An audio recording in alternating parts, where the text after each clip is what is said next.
अहबाब अस्सलाम वालेकुम। अक्सर वालिदैन बच्चों की जो शरारतें हैं उनसे परेशान होते हैं। अक्सर शरारती बच्चे उन्होंने घर में एक तबाही मचा रखी होती है। इस वजह से अक्सर वालिदैन परेशान रहते हैं और इस मसले का हल कोई ना कोई वो तलाश करने की कोशिश भी करते रहते हैं।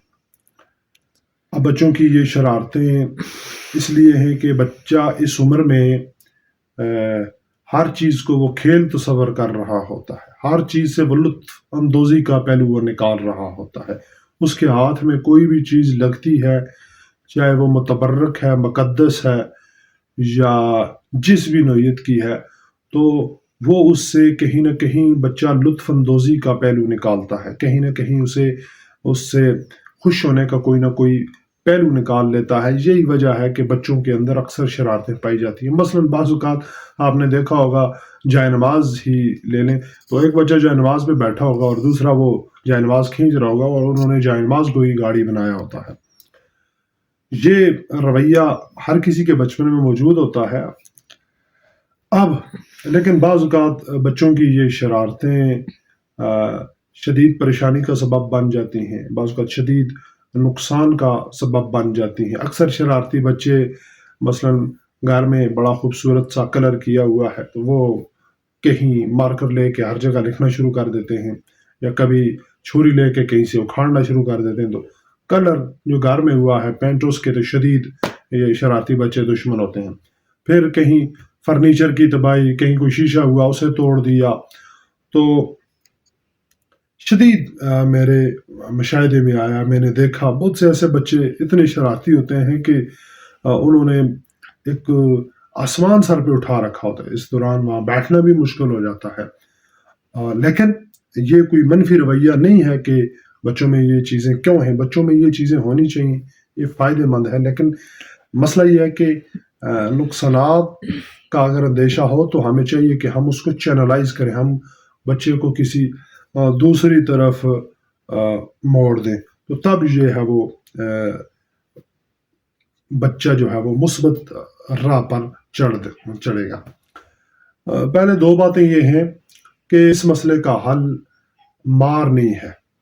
अगर आप बच्चे को मारेंगे तो 1-2 दफ़ा मारेगा, मार खाएगा और बाद में वो मज़बूत हो जाएगा, कहेगा अच्छा कोई मसला नहीं, एक दफ़ा मार खा लिए तो कौन-सा मसला है, 1-2 थप्पड़ इनकी बातें या कुछ मसला नहीं है। इससे बच्चे उर्दू ज़ुबान में लफ्ज़ तो ढीठ हो जाते हैं, वो उन पे कोई किसी भी बात का असर नहीं होता, तो फिर असर उसको ज़रा नहीं होता, रंजो राहत फ़िज़ा नहीं होता वाली बात है। दूसरी बात ये है, इस मसले का हल रोक-टोक भी नहीं है। मसलन एक बच्चा कहीं दीवार पर लिख रहा है, तो हम जाकर उसके हाथ से मारकर छीनने की कोशिश करेंगे, वो कतई ऐसा नहीं है कि वो आपको दे दे, उस पे वो ज़िद करेगा। तो करते-करते बच्चे के अंदर एक ज़िद वाला रवैया पैदा हो जाता है, लिहाज़ा रोक-टोक भी नहीं करनी। अब आपके ज़हन में ये सवाल पैदा हो रहा होगा कि फिर क्या हल है इसका?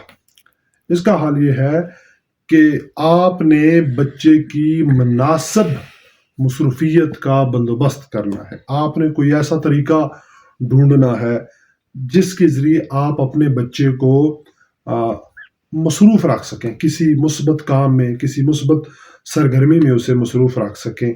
चूँकि इस उम्र में इंसान का हर चीज़ वो तेज़ी से बढ़ रही होती है, तो सीखने की सलाहियत भी ज़्यादा होती है, लर्निंग उसका उसका सलाहियत भी ज़्यादा होती है, तो कोशिश करें उसकी मुनासिब मसरूफ़ियत का बंदोबस्त करें।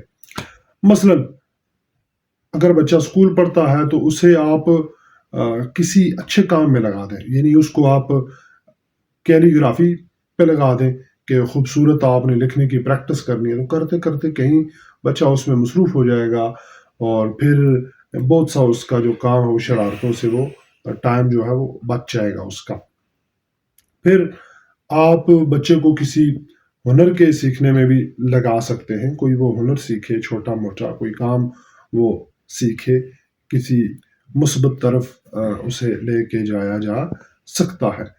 गोया اس مسئلے کا حل الٹرنیٹو کوئی متبادل اور مناسب مصروفیت کا بندوبست کرنا یہ والدین کر سکتے ہیں۔ جب آپ بچے کو دن بھر مصروف رکھیں گے تو وہ شام کو اتنا تھک جائے گا اور اسے شدید نیند آ جائے گی اور سو جائے گا۔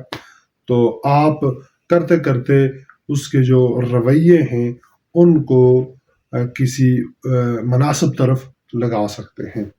امید ہے یہ ویڈیو آپ کو پسند آئی ہوگی، دعا میں یاد رکھیے گا۔ بہت شکریہ۔